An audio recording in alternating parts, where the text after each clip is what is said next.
저희한테 정말 왜 그러시는 거예요? 너네가 엄마한테 한 짓 똑같이 해주는 건데 기분 나쁘니? 그렇게 행동하시는데 기분 안 나쁘겠어요? 그럼 너넨 엄마한테 왜 그랬어? 자식이 부모한테 하는 거랑 부모가 자식한테 하는 거랑 같아요. 자식이면 다 되고 부모면 자식한테 부탁도 못하는 거야.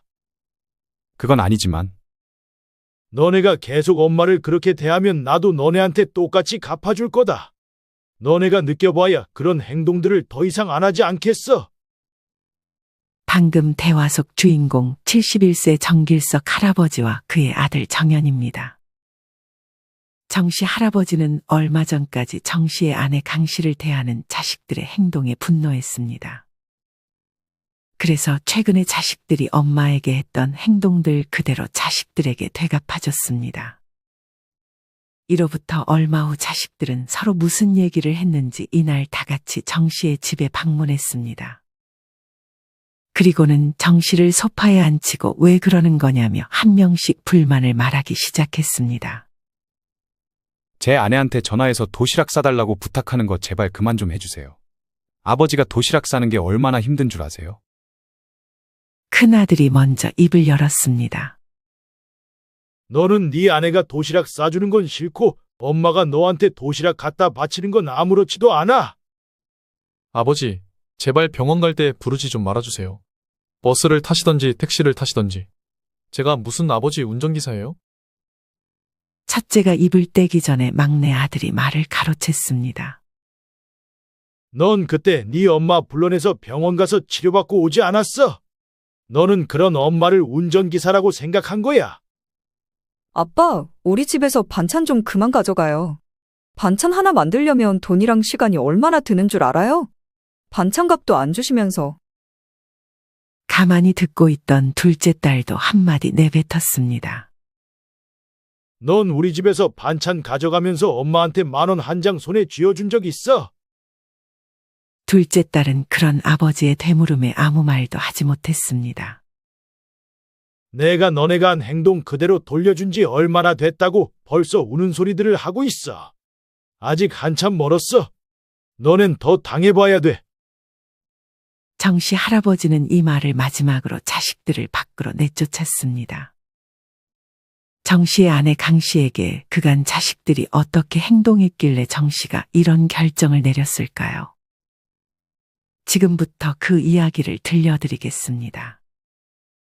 정씨의 아내 강씨는 어린 시절 가난한 집안에서 태어났습니다. 워낙 다혈질이었던 아버지 밑에서 자랐던 강씨는 어릴 때 길을 펴지 못하고 주눅 들어 있는 날이 많았습니다. 그렇게 하루하루 부모님과 할머니 눈치를 보다 나이가 찼으니 시집을 가라는 말에 중매로 정씨를 만나 결혼을 했습니다.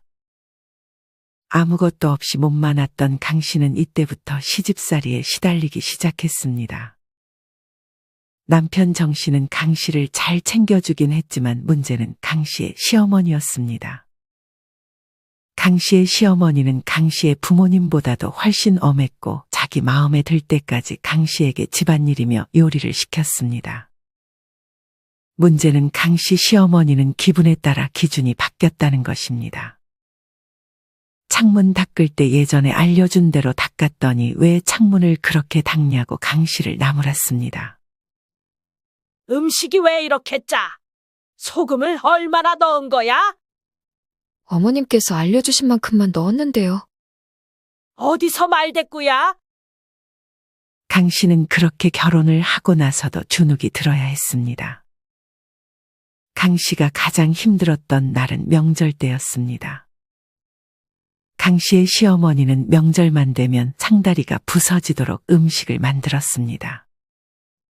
한 음식 한 음식, 자기가 마음에 들지 않으면 강씨는 그 음식을 다시 만들어야 했습니다.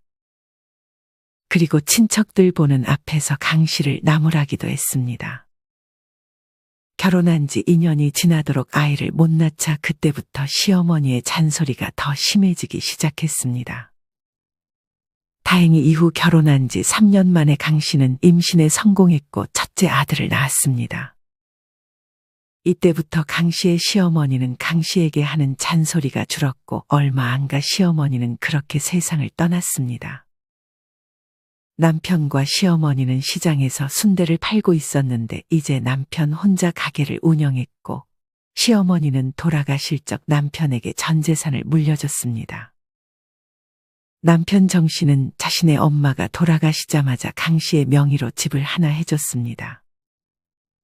그간 못 도와줘서 미안하다며 고생 많았다는 말을 건네며 아내 강 씨를 위로했습니다. 강 씨는 그런 남편의 반응에 그동안의 서러움이 녹아내리는 듯 싶었습니다. 그렇게 인해 강 씨는 둘째 딸과 막내 아들까지 눈에 넣어도 아프지 않을 3명의 자식을 낳았습니다. 첫째 아들은 누구를 닮았는지 공부를 잘했고 둘째 딸은 아주 예뻤고 외향적이었지만 막내 아들은 어릴 때부터 약간 의존적인 성격이었습니다. 자식들이 어릴 때까지도 남편의 순대 장사가 잘 돼서 강 씨는 부족함 없이 자식들을 키워낼 수 있었습니다. 그렇게 시간이 흘러 첫째 아들은 대학을 졸업하고 취직을 하자마자 독립을 했고 둘째 딸은 빼어난 외모 덕에 일찍이 결혼을 했습니다. 막내 아들은 대학교를 휴학하고 강 씨 집에서 같이 살고 있었습니다. 막내 아들은 다시 학교로 복학 신청을 하지 않고 백수처럼 집에서 밥 먹고 게임하는 생활을 반복했습니다. 그런 아들에게 남편 정 씨가 조금씩 잔소리를 하기 시작했습니다. 그렇게 게임만 하지 말고 엄마 집안일 하는 거라도 좀 도와줘. 막내 아들은 알겠다고 대답만 하고 게임하기 바빴습니다. 강 씨는 그저 시간이 지나면 정신 차릴 것이라 생각해 잔소리하는 남편을 말렸습니다. 하지만 남편은 점점 더 잔소리를 하기 시작했습니다. 시간이 몇 시인데 아직까지 게임을 하고 있어? 너 컴퓨터 하는 소리 때문에 잠을 못 자겠다. 정 씨는 피곤한 얼굴로 노크도 없이 막내 아들의 방에 들어와 잔소리를 했습니다. 정 씨의 반해 강 씨는 아들이 게임을 하고 있으면 과일도 깎아주고 과자도 사다주고 밥을 제때 안 먹으면 쟁반에 식사를 넣어주기도 했습니다. 당신이 그렇게 하니까 애가 편해서 안 나가는 거 아니야? 아직 어리잖아요. 뭐가 어려? 20살 넘었고 이제 성인인데. 남편 정 씨는 이대로는 안 되겠다 싶었는지 점점 더 잔소리의 빈도를 높이기 시작했습니다. 막내 아들이 그런 잔소리가 듣기 싫어서 나가게 만들려는 전략이었습니다. 결국 잔소리에 못 이겨 막내 아들은 독립을 하게 됐습니다. 보증금은 지원해 줄 테니까 생활비는 스스로 벌어봐. 막내 아들은 그렇게 아르바이트를 하며 자취를 시작했습니다. 강 씨는 그런 정 씨가 마음에 들지는 않았습니다. 반면 정 씨는 자식들이 전부 나가니 행복했습니다. 자식들이 다 나가자 집은 꽤나 썰렁했습니다. 남편 정 씨마저 일하러 나가면 강 씨는 조금 쓸쓸한 마음이 들기도 했습니다. 하지만 이내 강 씨는 혼자 있는 시간을 즐겼습니다. 막내 아들 삼시세끼를 차리지 않으니 시간도 돈도 아낄 수 있었고 청소를 마치고 혼자 차를 마시는 시간이 강 씨는 가장 행복했습니다. 남편 정 씨는 아침은 먹지 않았고 점심은 밖에서 먹어서 저녁 한 끼만 차려주면 됐었고 집안일도 주로 강 씨는 이때부터 자기의 취미생활을 하나씩 즐겨보기 시작했습니다. 자식들 다 나갔다고? 좋겠다, 언니. 내 아들놈은 30이 넘어도 나갈 생각을 안 하는데. 강 씨는 간만에 지인을 만나 수다를 떨었습니다.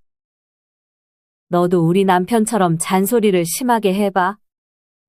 이젠 내가 그렇게 해도 한 귀로 듣고 한 귀로 다 흘려버린다니까? 강 씨는 아직까지 같이 사는 아들 때문에 스트레스를 받아 하는 지인을 위로했습니다. 하지만 이후 자식들은 혼자 있는 강 씨를 가만 놔두지 않았습니다. 집에서 그리 멀리 떨어지지 않은 곳에 살았던 막내 아들은 한 달에 한 번씩 강 씨를 집으로 불러 청소하는 것을 도와달라고 부탁했습니다. 말이 부탁이지 자기는 가만히 있고 강 씨만 부지런히 아들의 자취방을 청소해야 했습니다. 막내 아들은 한 달 동안 집을 한 번도 안 치웠는데 항상 강 씨가 방문할 때마다 집이 개판이 따로 없었습니다. 막내 아들은 강 씨가 오면 처음에만 도와주는 척 하다가 이내 거실 소파에 앉아 과자를 먹으며 TV를 봤습니다. 그렇게 설거지부터 쓰레기 분리수거, 빨래까지 다 하고 나면 막내 아들이 항상 배달 음식을 시켜줬습니다. 강 씨는 또 그게 마음에 안 들어서 반찬을 바리바리 싸들고 와서 청소가 끝나고 요리까지 해주고 집으로 돌아왔습니다. 남편 정 씨는 그런 강 씨가 별로 마음에 들지 않았습니다. 왜 자꾸 가서 다 해줘?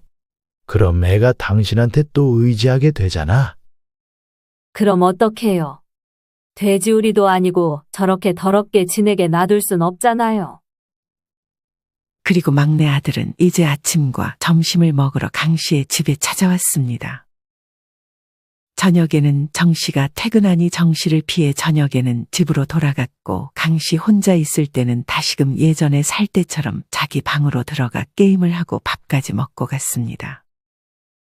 강 씨는 그런 막내 아들 때문에 다시금 하루 세끼 식사를 차려야 했습니다.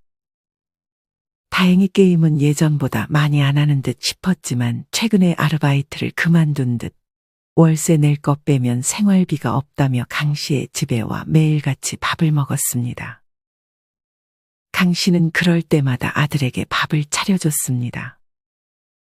남편은 그런 강 씨를 보며 혀를 찼지만 강 씨는 막상 막내 아들이 밥을 해달라 하면 안 해주기가 힘들었습니다. 막내 아들은 이제 자기가 손님이라고 생각했는지 밥을 먹고 과일도 깎아달라고 하고 물도 떠달라 말하며 강 씨를 귀찮게 했습니다. 하루는 남편 정 씨가 일을 나가지 않는 날이었습니다. 남편은 방에 들어가 조용히 신문을 보고 있었는데 막내 아들이 집에 찾아왔습니다. 남편 정 씨는 막내 아들이 오든 말든 별로 반겨주지 않았습니다. 막내 아들은 집에 정 씨가 없는 줄 알고 어느 때와 같이 강 씨에게 밥 차려달라 물 떠달라 하며 엄마를 부려먹기 시작했습니다. 남편은 가만히 듣고 있다가 화가 나 바로 아들에게 달려가 물은 네가 떠먹으라고 말했습니다. 막내 아들은 정 씨가 불편했는지 바로 집을 빠져나갔습니다. 이후 막내 아들은 정리 안 된 집에서 넘어졌는지 일어나지 못하겠다며 강 씨에게 전화해 병원에 데려달라 부탁했습니다. 차가 있었던 강 씨는 운전을 해 막내 아들을 태우고 병원으로 향했습니다. 아들은 그렇게 진료를 다 보자마자 계산을 강 씨에게 떠넘겼습니다. 강 씨는 카드를 놓고 와 남편에게 얼른 병원으로 와서 결제를 해달라고 부탁했습니다. 남편은 일을 하다 말고 병원으로 향해야 했습니다. 이뿐 아니라 아직 막내 아들의 실비보험까지 강 씨가 부담하고 있었습니다. 저놈은 병원비 한 푼 없대. 카드를 놓고 온 모양이에요. 다쳐서 정신 없었을 거예요. 강 씨는 그런 막내 아들을 감쌌습니다. 막내 아들은 다친 것을 핑계로 이제 생활비를 보내달라고 강 씨에게 부탁하기 시작했습니다. 강 씨는 아들이 다 나을 때까지만 생활비를 보내주자고 남편 정 씨를 설득했습니다. 하지만 한 달이 지나고 두 달이 지나도 막내 아들은 나을 기미가 없는 듯 했습니다. 사실 이미 다 나았지만 막내 아들은 생활비를 받는 것이 익숙해져 아르바이트도 하지 않고 자취방에서 놀고 먹기 바빴습니다. 막내 아들은 자취를 하고 나서 잔소리하는 사람도 없는 데다가 밥은 엄마 집에서 먹고 생활비까지 엄마가 보내주니 지금이 가장 행복한 듯 싶었습니다. 병원에서 분명 가벼운 타박상이라고 했기에 강 씨는 막내 아들에게 전화해 물었습니다. 아직 다 안 나았니? 아직 조금 아파요. 아르바이트 다닐 정도는 아니에요. 강 씨가 그렇게 막내 아들에게 반년 정도 생활비를 주고 나서야 막내 아들은 다시금 조금씩 아르바이트를 하기 시작했습니다. 이후 독립하고 잠잠했던 다른 자식들도 점점 강 씨를 찾기 시작했습니다. 첫째 아들은 독립하고 가끔 강 씨의 집에 방문했는데 올 때마다 항상 배달 음식을 잔뜩 시키고 나서 계산도 안 하고 밥을 얻어먹고 갔습니다. 쟤는 다 먹지도 못할 만큼 시키고 계산도 안 하고 저렇게 가버리는 거야. 음식 남기는 걸 싫어하는 정 씨는 정색하며 큰아들이 떠나자 강 씨에게 말했습니다. 그래도 가끔 와서 얼굴 보여주는 게 어디예요? 강 씨는 제일 이뻐했던 큰아들이 집에 올 때면 뭐든 해주고 싶었습니다. 얼마 안 가 큰아들은 이직을 했는데 회사가 강 씨의 집 근처였습니다. 큰아들은 야근이 잦았는데 점심과 저녁을 밖에서 먹다 보니 질린 모양이었습니다. 그래서 어느 날부터 강 씨에게 회사가 근처니 도시락을 싸서 가져다 줄 수 있냐고 요청했습니다. 남편 정 씨는 퇴근하고 도시락을 싸고 있는 강 씨를 보며 물었습니다. 웬 도시락이야? 어디 놀러 가? 큰아들 갖다 주려고요. 회사가 요 바로 앞인 거 있죠? 정 씨는 이때까지만 해도 강 씨가 매일 그렇게 도시락을 챙겨줄 것이라고 생각하지 못했습니다. 하지만 다음 날도 그 다음 날도 정 씨가 퇴근할 즈음에 강 씨는 도시락을 싸서 큰아들 회사로 향하려 하고 있었습니다. 매일 도시락 싸달래? 그걸 왜 해줘? 사실 큰아들의 부탁을 들어준 것을 강 씨 자신도 조금 후회하고 있었습니다. 매일같이 저녁 도시락을 싸주는 것은 결코 쉬운 일이 아니었습니다. 게다가 입이 까다로웠던 큰아들의 입맛을 맞추는 것도 어려웠습니다. 하지만 한번 해주겠다고 말해버려서 당장 강 씨는 약속을 깰 수 없었습니다. 하루 안 가져다 주면 어찌나 서운함을 내비치는지. 그런단 말이야. 남편 정 씨는 이때부터 자식들이 점점 마음에 안 들기 시작했습니다. 이후 큰아들은 주말에 강 씨에게 연락해 둘이 어디 놀러 가자고 말했습니다. 강 씨는 그런 큰아들의 연락을 반겼습니다. 네 차로 갈까? 아니면 엄마 차로 갈래? 엄마 차로 가요. 강 씨는 그렇게 아들을 태우러 아들 집까지 갔고 아들은 그제서야 목적지를 정했다며 내비를 찍어줬습니다. 하지만 당일치기로 가기에는 상당히 먼 거리였습니다.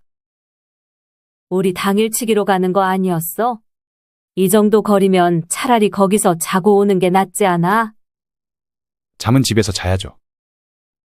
그런 아들의 말에 일단 강 씨는 운전을 시작했습니다. 고속도로를 탔음에도 자그마치 3시간을 운전하고 나서야 목적지에 도착했습니다. 가는 내내 아들은 잠에 빠져 휴게소를 들리지도 못했습니다. 강 씨는 목적지에 도착하자마자 설레기는커녕 벌써 피곤했습니다. 아들은 자기가 봐둔 맛집이 있다며 강 씨를 데려갔습니다. 음식을 먹고 바다 구경을 아주 잠깐 하더니 아들은 이제 그만 올라가자고 했습니다. 강 씨는 올라갈 때는 아들이 운전을 대신 해줄 줄 알았지만 아들은 자연스럽게 조수석에 탔습니다. 가는 내내 아들은 강 씨에게 말은 한마디도 안 걸고 핸드폰을 보며 웃기 바빴습니다. 강 씨는 마치 자기가 아들의 운전기사가 된 것 같은 기분이 들었습니다. 강 씨는 그렇게 또 힘들게 3시간 운전을 하고 집에 와서 완전히 뻗어버렸습니다. 남편 정 씨는 잘 놀다 왔냐고 강 씨에게 물었습니다. 하지만 강 씨는 운전만 하다 왔다며 오늘 있었던 일을 정 씨에게 털어놓았습니다. 아내의 말을 들은 정 씨는 또 한 번 분노했습니다. 아들에게 전화를 걸려 하자 그러지 말라고 강 씨는 남편을 말렸습니다. 정 씨는 아내에게 앉아보라고 한 후 어깨 안마를 해줬습니다. 이후 막내와 첫째에게 지기 싫었는지 이번엔 결혼해서 남처럼 지내던 딸에게서 연락이 왔습니다. 둘째 딸은 결혼하고 몇 년간 아이를 가지지 않았습니다. 그러다 이맘쯤 손주가 태어났고 이때부터 강 씨에게 부탁이 잦아지기 시작했습니다. 딸은 주말이면 손주를 데리고 강 씨의 집을 방문했습니다. 평일에는 시어머니가 손주를 대신 돌봐주는 듯 싶었습니다. 딸의 시어머니는 손주를 돌봐주며 수고비를 요구했고 주말에는 자기도 쉬겠다고 규칙을 정한 듯 싶었습니다. 하지만 주말에 쉬고 싶었던 딸은 주말만 되면 이제 강 씨에게 황혼 육아를 부탁했습니다. 딸은 강 씨의 집에 오면 소파에만 앉아있고 앉은 채로 강 씨에게 잔소리하며 애는 이렇게 봐라, 저렇게 봐라 했습니다. 남편 정 씨는 주말에도 일을 쉬지 않아 그런 딸로부터 아내를 보호해 줄 수 없었습니다.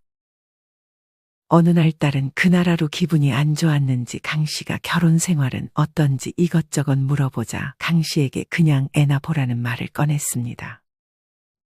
그 말을 자기도 후회했는지 곧장 미안하다고 사과했지만 강 씨는 이미 상처를 받았습니다. 강 씨의 둘째 딸은 수고비도 안 주고 손주를 보게 하는 것이 미안했는지 강 씨에게 같이 근교에 놀러 가자고 말했습니다.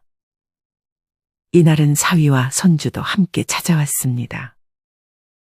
사위와 딸은 앞에 타 있었고 강 씨는 뒷좌석에 손주와 나란히 앉아 손주를 보고 있었습니다. 그리고 여행하는 내내 딸은 한 번도 손주를 챙기지 않고 강 씨만 힘들게 손주를 보고 있었습니다. 어찌나 발걸음이 빠른지 멀리 떨어져서 둘은 데이트를 즐기는 듯 보였습니다. 저녁을 먹을 때도 딸은 손주를 할머니 옆에 앉혔습니다. 저녁을 뷔페에서 먹었는데 강 씨는 손주에게 음식을 먹여주느라 접시에 음식을 한 번밖에 담아서 먹지 못했습니다. 그런 강 씨 대신 음식을 떠다 주겠다고 딸은 말했지만 강 씨가 좋아하는 음식이 아닌 자기가 좋아하는 음식만 잔뜩 떠와서 강 씨는 내심 아쉬웠습니다. 그렇게 강 씨는 자신이 가장 좋아하는 호박죽을 보고도 먹지 못한 채 손주가 자꾸 울어서 뷔페를 빠져나와야 했습니다. 밥을 다 먹고 집으로 돌아가는데 딸은 할머니를 여관 앞에서 내렸습니다. 오늘 잠은 여기서 잘 거야? 아니, 엄마 여기서 오늘 자고 내일 버스 타고 집에 가면 될 것 같아. 지금 시간이 늦어서 엄마 집까지 태워다 주면 너무 힘들 것 같아서. 여관비는 우리가 내고 갈게. 나 혼자 여기서 자라고?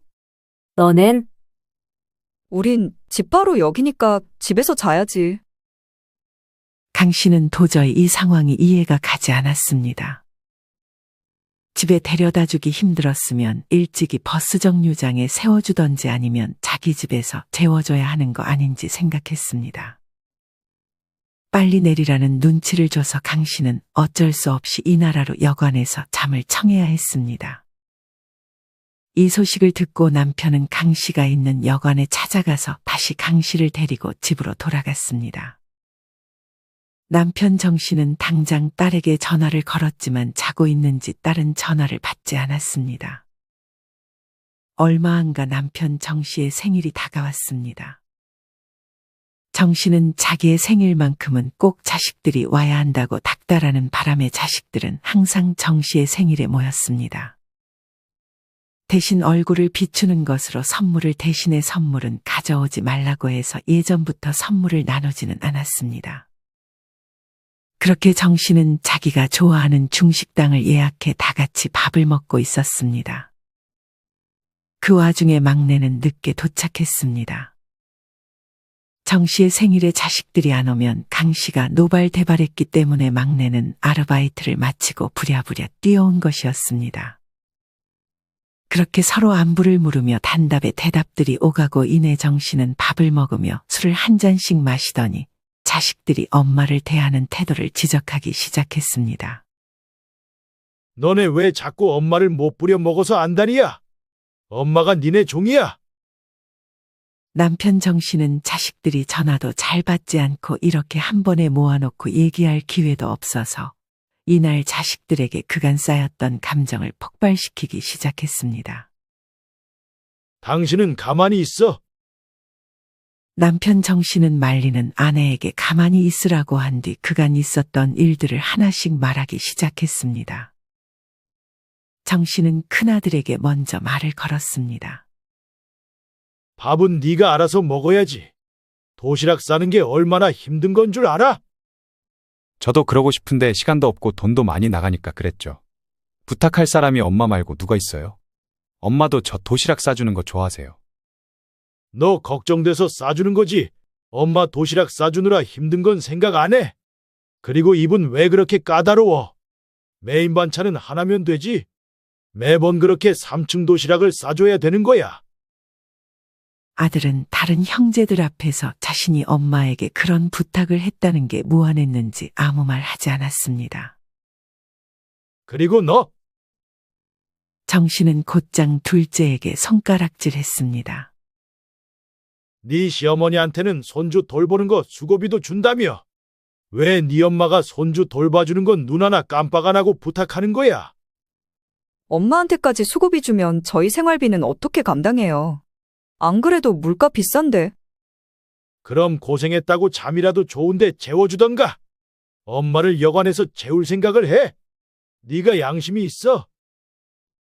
큰아들과 막내 아들은 이 사실을 처음 안 듯 둘째 딸을 노려봤습니다. 너넨 뭘 노려봐. 너네라고 다른 줄 알아. 정 씨는 마지막으로 막내 아들을 쳐다봤습니다. 넌 언제까지 복학도 안 하고 집에 와서 아침 점심 때우고 갈 거야? 그래도 아르바이트 다니고 있잖아요. 그리고 이제 돼지우리처럼 살던 내 알바 아니고 엄마한테 청소해달라는 말 하지 마. 한 번 더 엄마를 청소부처럼 부려먹으면 그땐 내가 가만히 있지 않을 거야. 자식들은 그때부터 아래만 쳐다보고 정 씨의 말에 아무런 반박을 하지 못했습니다. 정 씨는 이때까지만 해도 자식들이 자신의 행동을 돌아보고 더 이상 엄마를 종처럼 부려먹지 않을 것이라 생각했습니다. 하지만 이는 정 씨의 착각이었습니다.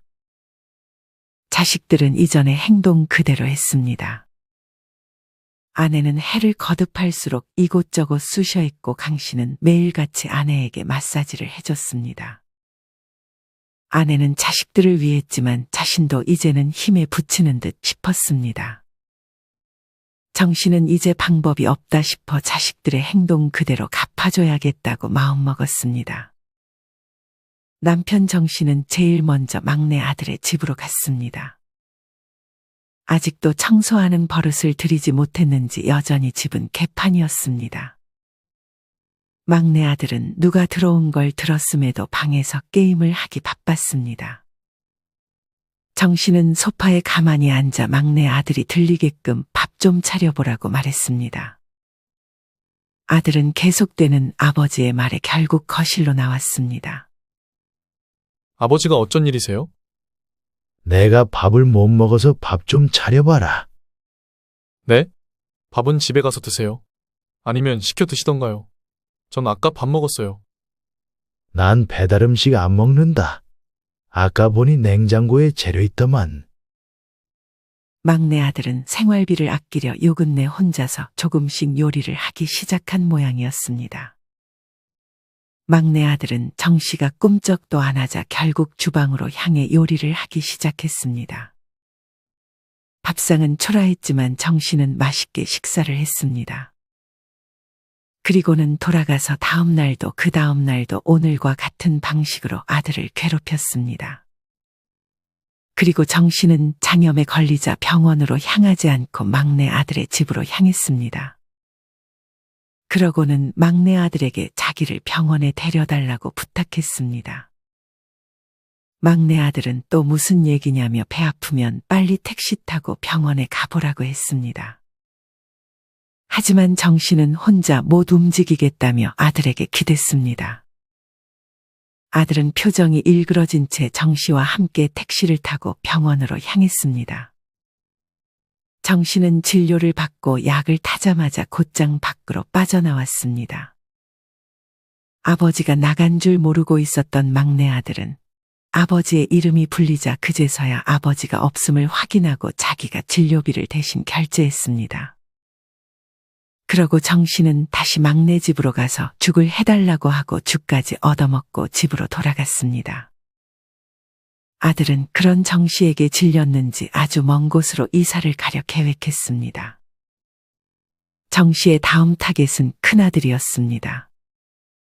큰아들은 취직하고 결혼식을 올리지 않았지만 여자친구와 혼인신고를 한 상태라 법적인 아내가 있었습니다. 정 씨는 그런 며느리에게 연락해 자기 순대 장사하는데 도시락을 싸달라고 말했습니다. 며느리는 그런 장 씨의 말에 당황한 듯 싶었습니다. 하지만 돈이 많은 시아버지의 부탁이라 거절하기 힘들었던 것 같았습니다. 처음에는 일주일 정도만 부탁한 거라서 큰 며느리도 알겠다고 했습니다. 하지만 일주일이 지나도 한 달이 지나도 정 씨는 지속적으로 며느리에게 도시락을 부탁했습니다. 이 사실을 알게 된 큰아들은 정 씨에게 전화해 뭐 하는 거냐며 따졌습니다. 왜? 우리도 싸준 도시락 좀 얻어 먹어보자. 제 아내가 무슨 아버지 종이에요? 그럼 니네 엄마는 네 종이냐? 엄마는 가족이고 엄밀히 말하면 며느리는 남이잖아요. 그럼 남이니까 내 재산은 너네 며느리한테 안 가게 너한테도 안 줘야겠네. 그건 다르죠. 아무튼 네가 엄마한테 도시락 달라는 거 멈출 때까지 난 며느리한테 얻어먹어야겠으니까 그런 줄 알아라. 결국 아들은 더 이상 엄마에게 도시락을 가져다 달라고 하지 않았습니다. 이후 정 씨는 어디 갈 데가 있다며 큰아들에게 연락했습니다. 아들은 가까운 곳인 줄 알고 정 씨의 말에 알겠다며 정 씨의 집으로 차를 끌고 왔습니다. 정 씨는 차를 타자마자 목적지를 찍었는데 운전만 3시간을 해야 갈 수 있는 거리였습니다. 아들이 난감해하자 정 씨는 수고비를 주겠다고 말하고 가는 동안 옆에서 잠을 청했습니다. 정 씨는 거기서 맛집에 가 밥을 먹고 다시 돌아가자고 했습니다. 아버지, 이 먼 데까지 오고 1박 안 하고 가시게요? 저 운전하기 너무 힘들어요. 근처 호텔에서 자고 가요. 호텔은 무슨 호텔? 나 내일 일 가야 한다. 얼른 가자. 그렇게 정 씨의 뜻대로 다시 아들은 3시간을 운전하고 집으로 정 씨를 내려주고 돌아갔습니다. 정 씨의 마지막 타겟은 둘째 딸이었습니다. 정 씨는 딸이 그랬듯 아무 때나 약속 없이 둘째 딸의 집을 찾아갔습니다. 사위는 조금 불편한 듯 정 씨를 맞이했지만 정 씨는 개의치 않았습니다. 그러고는 바로 냉장고로 달려가 반찬들을 마구 고르기 시작했습니다. 딸이 방에서 나와 정 씨에게 뭐 하는 거냐고 했지만 정 씨는 집에 먹을 반찬이 없다며 그렇게 반찬만 가지고 다시 집으로 돌아갔습니다. 계속 정 씨가 반찬을 가져가자 둘째 딸은 정 씨에게 반찬값을 요구했습니다. 넌 네 엄마한테 반찬값 줬어? 딸이 엄마 집에서 반찬 가져가는데 누가 돈을 줘요? 아빠가 딸 집에서 반찬 좀 가져가는데 정없게 반찬값을 줘야 돼? 요새 반찬값이 얼만 줄이나 아세요? 너는 그거 알고도 우리 집에서 반찬 마음대로 가져갔어? 그건 딸은 역시나 아무 말도 하지 못했고 이날 이후 더 이상 정 씨의 집에서 반찬을 가져가지 않았습니다. 이후 정 씨는 딸에게 엄마랑 같이 호텔에서 푹 쉬다 오자고 말했습니다. 딸은 망설이다 정 씨가 말한 호텔이 자기 마음에 쏙 들었는지 알겠다고 했습니다. 그렇게 같이 저녁까지 먹고 정 씨는 딸을 호텔 옆 여관에 내려줬습니다. 여기 왜 왔어요? 넌 여기서 자라. 우리 호텔 2인실이라 2명밖에 못 들어가. 네? 그런 게 어딨어요. 간만에 엄마랑 아빠 데이트 좀 하려는데 눈치 없이 끼게. 지금 혹시 저번 일 복수하는 거예요? 저 이런 데서 못 자요. 넌 이런 데서 못 자면서 엄마는 여관에 내려줬어. 정 씨는 여관을 질색하는 딸에게 내리라고 말하고 곧장 호텔로 향했습니다. 딸은 한참을 망설이다 결국 택시를 타고 집으로 간 듯 싶었습니다. 그렇게 정 씨는 딸에게까지 되갚아준 후가 돼서야 마음이 편했습니다. 아내 강 씨도 처음엔 불편한 듯 했지만 내심 통쾌했습니다.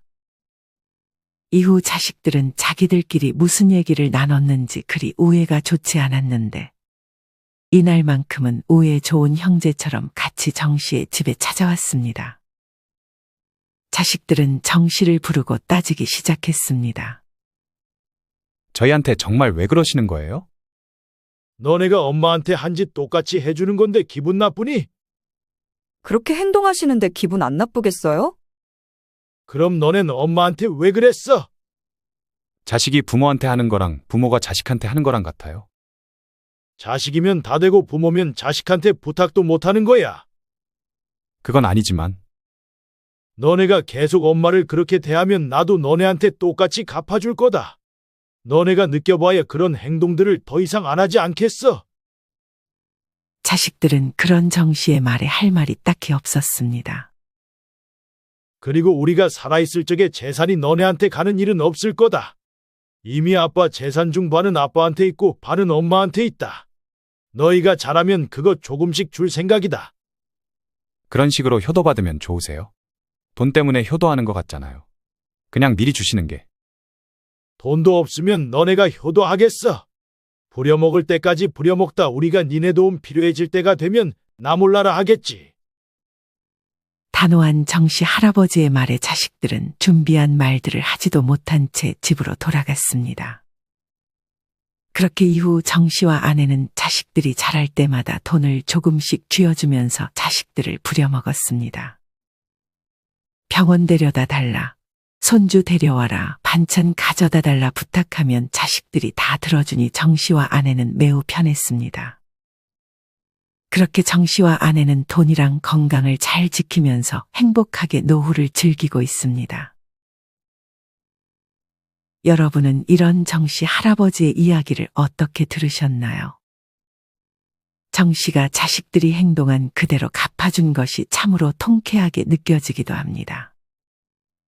물론 자식들을 재산을 이용해서 부려먹는 것에 대해 안 좋게 생각하시는 분들이 계실지 모르겠습니다. 하지만 자식들처럼 공짜로 엄마를 부려먹는 것도 아니고 용돈을 쥐어주면서 그렇게 하는 것이 그리 나쁘지만은 않은 것 같습니다. 여러분이 만약 정 씨라면 오늘 이야기 속 자식들이 나의 배우자를 종처럼 부려먹으려 할 때 어떻게 행동하실 것 같으신가요? 누군가는 오히려 배우자를 닥달해서 더 자식들에게 잘하라고 할 것이고 또 누군가는 반대로 오늘 이야기 속 정 씨처럼 행동하실지도 모르겠습니다. 이와 관련하여 여러분의 자유로운 생각들을 댓글로 남겨주세요. 이상으로 오늘의 영상을 마치겠습니다. 우리 모든 구독자분들의 행복한 여생을 응원합니다. 다음에 더 좋은 내용으로 찾아뵙겠습니다. 감사합니다.